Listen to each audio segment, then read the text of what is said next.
I'm Chrystal Taylor with SolarWinds, and I want to share a fun little documentation thing with you today.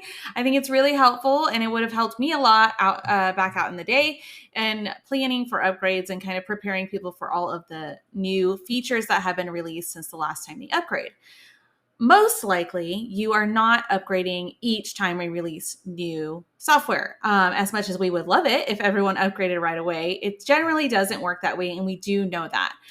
So we're going to share with you today the Release Notes Aggregator, which will help you understand all of the releases and all of the features and fixes that have made it into those releases since the last time that you upgrade. You simply go to documentation.solarwinds.com and you can find it here. We're going to look on the documentation for the SolarWinds platform. And you can see here the Release Notes Aggregator for the SolarWinds platform.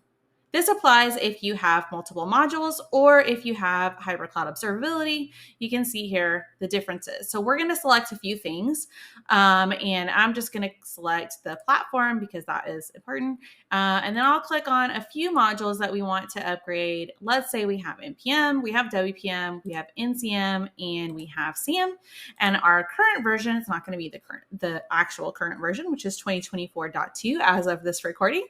But it's going to be an older version. Let's say we're back on 2022.4.1. So now we can just submit. It's gathering, working, getting all the things together. And now we have it in a nice little place where we can expand out and see all of the things. As you can see, it's been quite a few releases. So we can check and see all of the important things that have come since the last time that we upgraded. Now, I went quite far back, but this is really good if you're moving up just one release, or maybe you skipped a service release and you're moving to the next major release.